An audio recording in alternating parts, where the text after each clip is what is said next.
Hello guys, welcome back my YouTube channel English magic by Manav sir. आज आपके लिए subject and verb and object it mean subject verb agreement का chapter continue करूंगा। जो last video मैंने incomplete था, मतलब पूरा नहीं हो पाया था, उसी वीडियो को मैं उसी चैप्टर को कंटिन्यू करने वाला हूं। तो आप देखिए कि लास्ट टॉपिक में मैंने क्या पढ़ाया था, इस टॉपिक में क्या पढ़ाने वाला हूं। लास्ट टॉपिक में कुछ पॉइंट बचे हुए थे जो इस वीडियो में कंप्लीट करूंगा। यदि आप लोग इस वीडियो में नए आए हो तो इस वीडियो को लाइक कीजिए, शेयर कीजिए एंड सब्सक्राइब कीजिए, ताकि आप लोग जो मेरी पुरानी वीडियो हैं उनको देख सकें।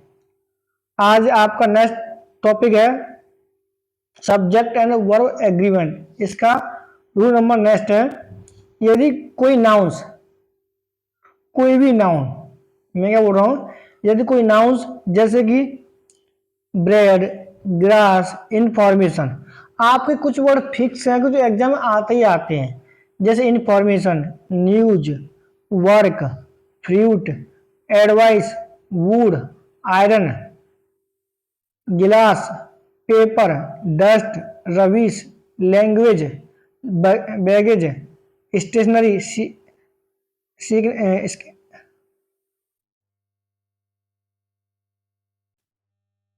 Scenery, poetry, crockery, poetry, food, imaginary, clothing, knowledge, behaviour.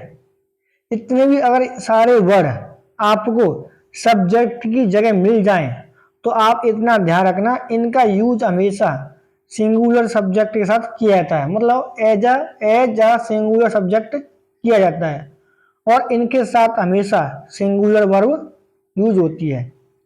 जैसे कि मैंने बोला the news are too good to be believed.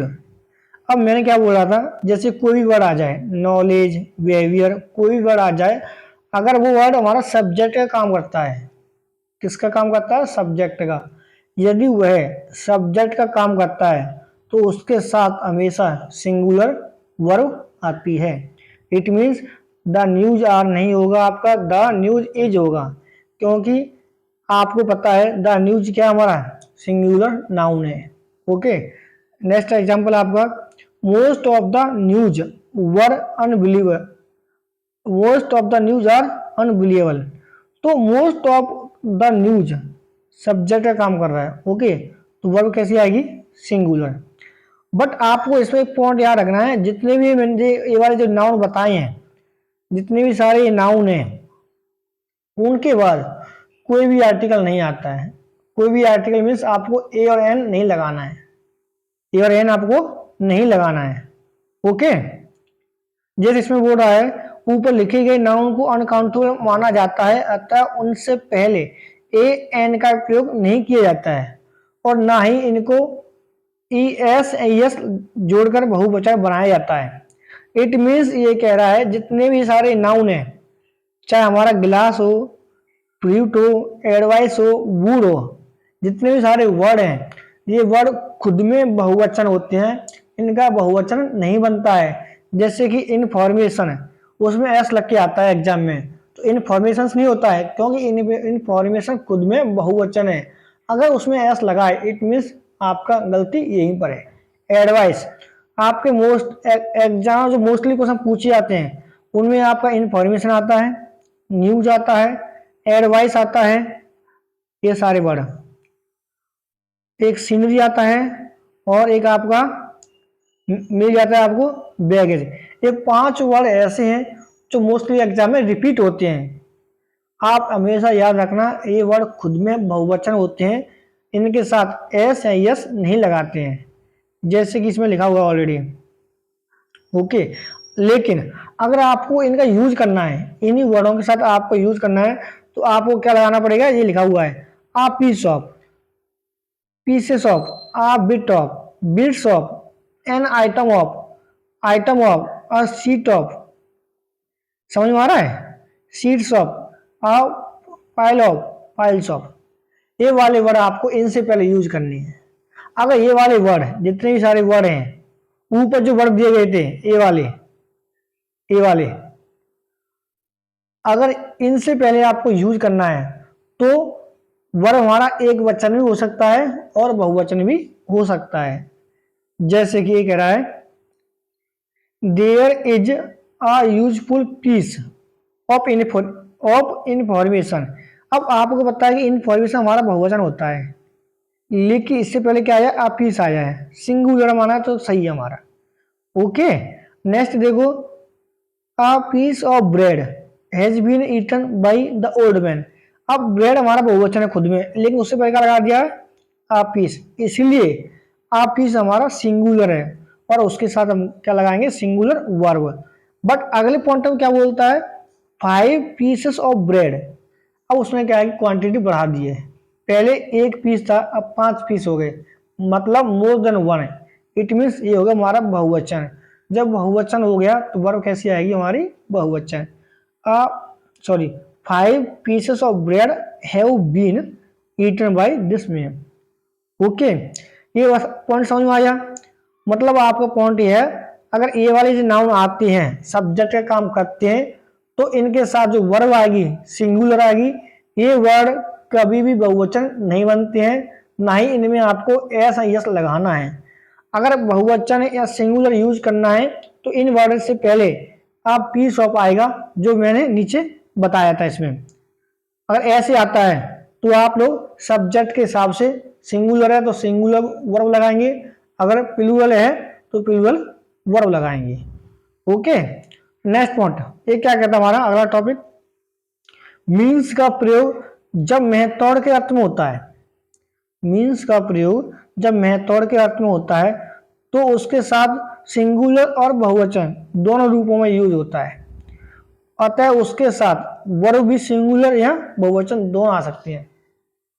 समझ में आ रहा है, ये हो रहा है मीन्स क्या होता है मतलब, लेकिन ये हो रहा है जब मीन्स का मतलब तरीका है, कोई मेथड आता है तो उसका यूज हम लोग एक वचन में भी कर सकते हैं और बहुवचन में भी कर सकते हैं।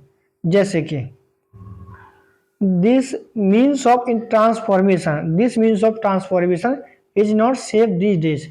अब इसमें दिया है कि दिस मीन्स, सब्जेक्ट पहचानो, दिस सिंगुलर है, समझ जाओ सिंगुलर वर्ब आएगी। नेक्स्ट में सेवरल मीन्स ऑफ ट्रांसपोर्टेशन। अब सेवरल क्या हमारा बहुवचन है, या ऐसी बात है, वर्ब भी हमारी कैसे आएगी, बहुवचन, आर अवेलेबल दी डेज।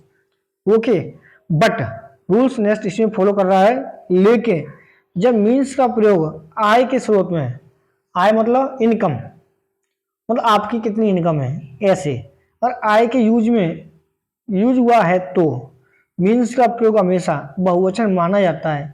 इसके साथ आपको इसके साथ आपको बहुवचन वर्ब लगानी है। समझ में आया। एक पॉइंट था हमारा ऊपर मीन्स वाला,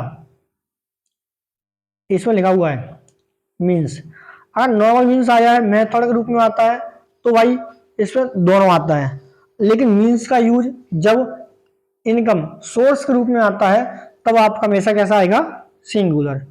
ओके, वर्ब कैसी आएगी, मतलब बहुवचन आएगी। अब जैसे कि लिखा है her means are insufficient to keep her, मतलब उसकी आय जो है उसके पास रखने के लिए बहुत काफी है, उसकी आय है, उसका स्रोत जो है। अब उसने क्या किया है कि यहाँ पे आय माना है, उसका स्रोत माना है। अगर ऐसा वर्ड आता है, ऐसा मीन्स आता है तो वर्ब हमेशा कैसी आएगी, बहुवचन। Okay, next point, wages. Wages का प्रयोग सिंगुलर नाउन के रूप में रिकवर के अर्थ में होता था। पहले मोस्टली लोग क्या कहते थे कि जो वेजेस वर्ड होता है, WAGES, वेजेस का यूज सिंगुलर नाउन के रूप में रिकवर के अर्थ में होता था, अतः इसके लिए सिंगुलर वर्ब का यूज किया जाता था। जैसे इसमें दिया गया है the wages of sin is death, ये वाला पॉइंट भाई एग्जाम में आपको मिलता है और मिलेगा भी। The wages of sin is death, the wage आता है तो हमेशा सिंगुलर माना जाता है, but now changed. Modern English में वेजेस को बहुवचन माना गया है। ये पॉइंट याद रखना कि now grammar has changed. Okay, modern English में वेजेस को बहुवचन माना गया है, अतः इसके साथ बहुवचन वर्ब का यूज किया जाता है। His wages are very high, तो आर क्या है यहाँ पर हमारा करेक्ट माना जाएगा, क्योंकि आजकल क्या है कि जो वेजेस है उसको बहुवचन माना गया है। ओके, नेक्स्ट पॉइंट, अगला पॉइंट है वेरी इंटरेस्टिंग पॉइंट है, बहुत अच्छा पॉइंट है। ये कह रहा है कि निम्न नाउन जो हमारे प्रॉपर नाउन होते हैं, आपको पता है कि प्रॉपर नाउन क्या होते हैं, जो कुछ देशों, संस्थानों या पुस्तकों के नाम से हैं, जो देखने में बहुवचन लगते हैं, के साथ सिंगुलर वर्ब का यूज किया जाता है। फर्स्ट ऑफ ऑल रूल समझो, जितने भी सारे वर्ड हैं ये सारे देश के नाम हैं। ये क्या है कि देखने में बहुवचन लगते हैं, जो लोग नहीं आते हैं वो सोचते हैं कि बहुवचन है, तो उनके साथ क्या है वो बहुवचन वर्ब यूज करते हैं, बट ऐसा नहीं करना है। ये नाउन देखने में बहुवचन है, लेकिन इनके साथ क्या है सिंगुलर वर्ब लगानी है, क्योंकि सारे जो नाम है कोई देशों का नाम है, किसी संस्थान का नाम है, कोई पुस्तक का नाम है। ओके, जैसे कि द वेस्ट इंडीज आपने सुना होगा, the the Philippines, Athens, the United states, the United Nations, the reverse, arms and the man. अब जितने भी सारे वर्ड हैं इनमें एक चीज और ध्यान रखना, जो भी वर्ड देश का जो भी नाम है जैसा है सब वैसा ही रहेगा, इसमें आप अपनी ओर से कुछ भी ऐड नहीं कर सकते हैं, ना ही रिमूव कर सकते हैं। क्लियर हुआ? अतः इनके साथ आपको हमेशा वर्ब लगाने सिंगुलर। ओके, जैसे कि the rivals has been written by Sheridan, the United States is a rich powerful country, arms and the man is an anti romantic comedy. Clear हुआ? ये सारे वर्ड अगर सब्जेक्ट के स्थान पर यूज होते हैं, देखने में बहुवचन है बट अर्थ में सिंगुलर है, अतः उनके साथ आपको सिंगुलर वर्ब का यूज करना है।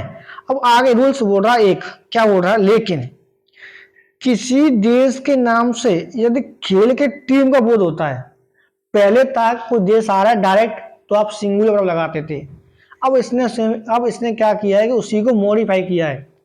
यदि किसी देश के नाम से पहले, खेल के नाम से पहले किसी खेल के टीम का बोध हो, ओके, बोध होता है तो उसके साथ हमेशा जो वर्ब आती है बहुवचन वर्ब यूज की जाती है।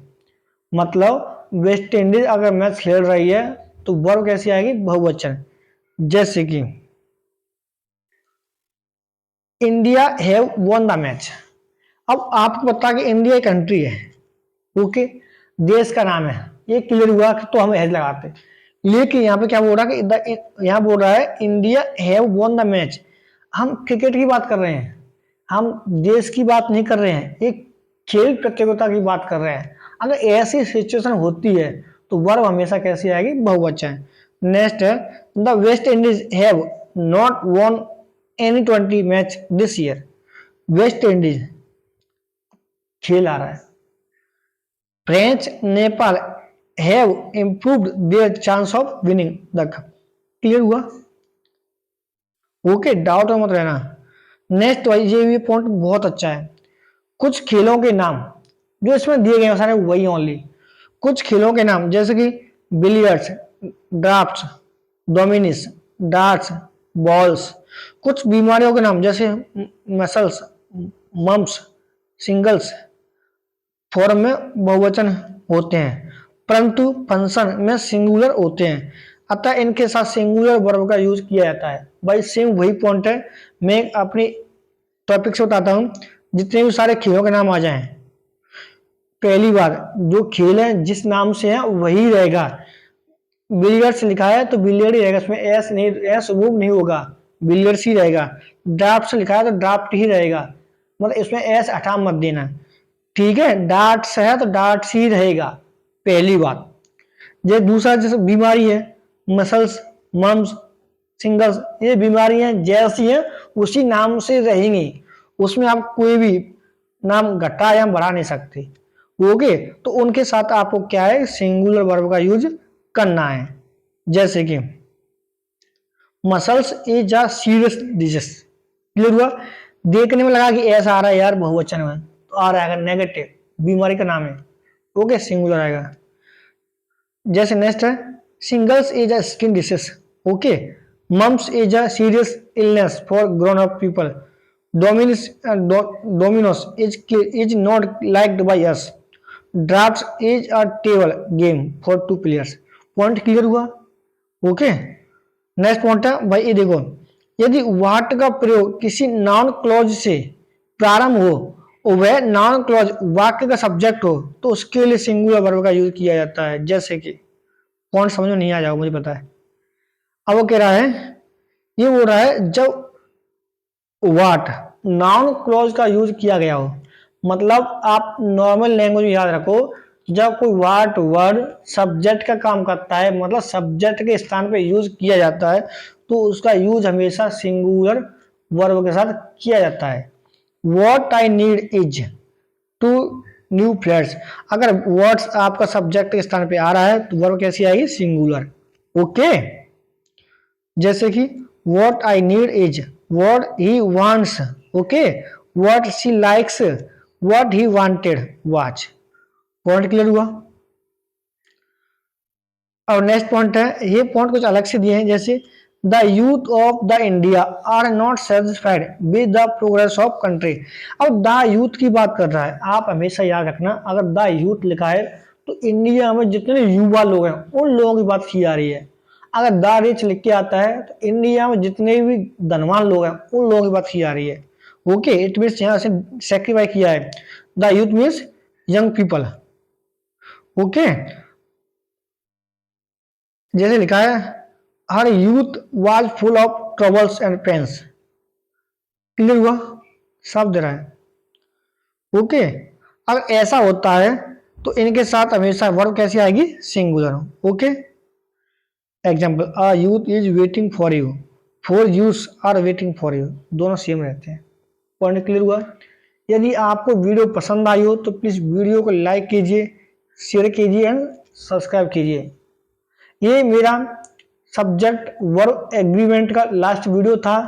नेक्स्ट वीडियो में लेके आऊंगा कि रूल्स फॉलो कैसे किया जाता है, एज ए एग्जाम्पल के जरिए, एक एक्सरसाइज के जरिए मैं आपको बताऊंगा कि जो रूल्स मैंने पढ़ाए, रूल्स जो आपने पढ़े, उनको कैसे फॉलो किया गया है, किस तरीके से एरर फाइंड आउट करना है। तो प्लीज वीडियो को देखिए, समझिए। अब किसी भी पॉइंट में कोई भी डाउट हो तो प्लीज कमेंट में बताएं कि ये वाला पॉइंट समझ में नहीं आया है।